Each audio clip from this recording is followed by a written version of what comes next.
to Equal Entertainment. I'm Tracy E. Gilchrist. Start your engines for the next big blockbuster of the summer. Fast X is the 10th installment of the high-speed franchise of the Fast and Furious. Fast X welcomes back Vin Diesel, Jordana Brewster, Tyrese Gibson, Michelle Rodriguez, and Ludacris, among others. On the red carpet world premiere in Rome, the stars talked about how the series is built on family and, of course, what fans should look out for. Thank you, everyone. Food good? Yeah. Okay. Oh, it's extraordinary, you know. It comes from that well of font of love and energy and affection that Vin has. And he's put everyone together, and the glue that holds us all together is the glue that he's created by this. So, but it's palpable, it's very clear, absolutely. You know, there's a commitment and and a heartfelt dedication to the work that all of these actors share. But if you really love me, you will go get me a whiskey. I mean, I just had to pinch myself every time because I couldn't believe that I was there. But Vin is also very good on asking those questions like, what do you feel? What are you feeling now? Are you grateful? So he would make sure that everyone was living in the moment. I feel just really lucky. Before I even came to set, Vin had just brought me into the family, and I was able to meet a lot of the cast before, and I felt really comfortable, which helps so much because you're always dealing with a new kid at school, trying to figure out, like, what are the sets going to look like and who are the people going to be? And to be able to come in and feel comfortable and know everybody that I was working with before I set foot on set was just so helpful. Yeah, I mean, it's, I got sort of brought into the world of Fast and Furious, and, it's been a tremendous ride.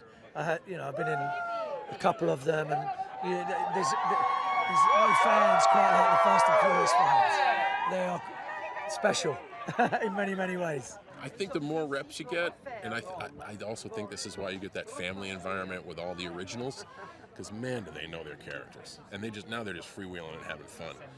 Me coming back for the second time, I had a little bit more of that familiarity, that comfort, and I was encouraged to kind of put some depth to the personality. And the environment here to take chances, Jason's character being a great example. It's an open environment, and it encourages you to be your best. I not only feel it, it's what fuels the films. It's how we've gotten this far. It's what makes us want to reach higher.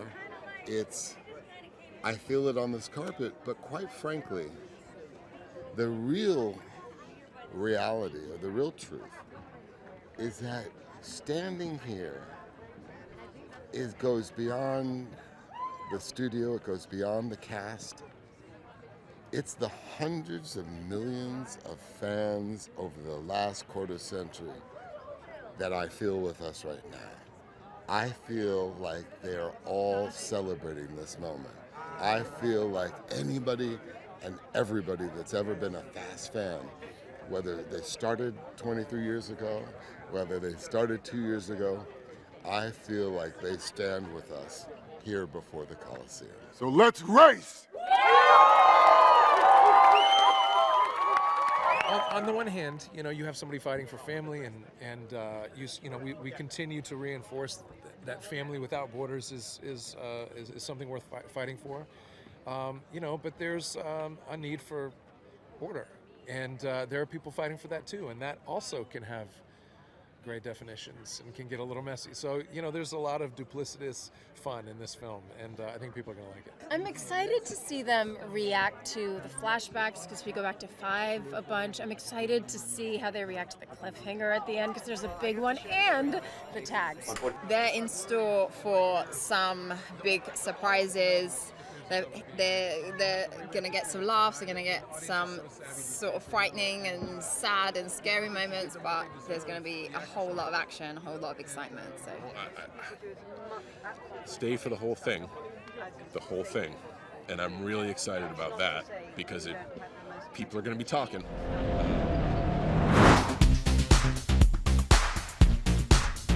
The Yellowstone spin-off 1923 is getting some buzz as an early Emmy contender, and one actor's performance is speaking volumes about the treatment of Indigenous people in this country.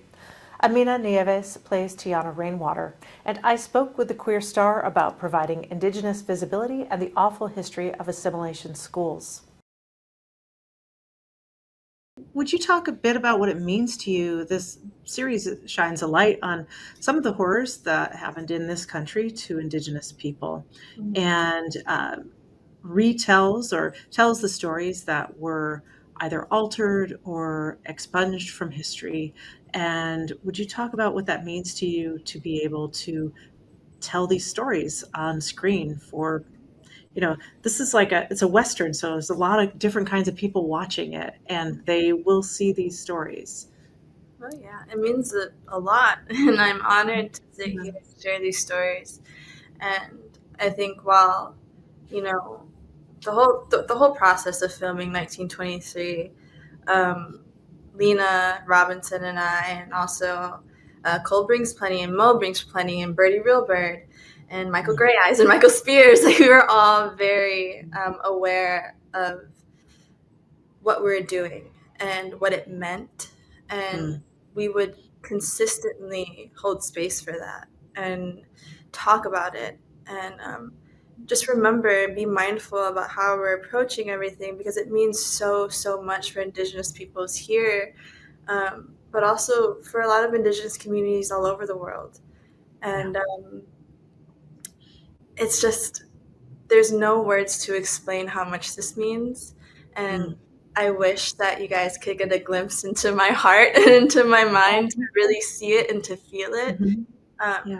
But it's beautiful, and it's hard too. Yes, yeah. Well, yeah. Speaking of it being hard, Tiana, your character, it was hard for me to watch. I don't know how. I mean, those days had to be brutal because Tiana endures so much abuse at this boarding school where she's forced to be by the Catholic Church, and it's abusive and full of its own horrors. And but this is a story I was not aware of: the plucking of Indigenous children from their folks, from their parents, and forcing them into these Catholic boarding schools. And would you talk a little bit about that specific piece of the story and telling that? Oh yeah, it's huge, right? I mean, the thing is, a lot of people don't know the history of what was happening at these assimilation schools, boarding schools, governmental schools, whatever you want to call them, because the idea is to kill the Indian, save the man, and that was the motto behind it all. And they try so hard to erase a group of people.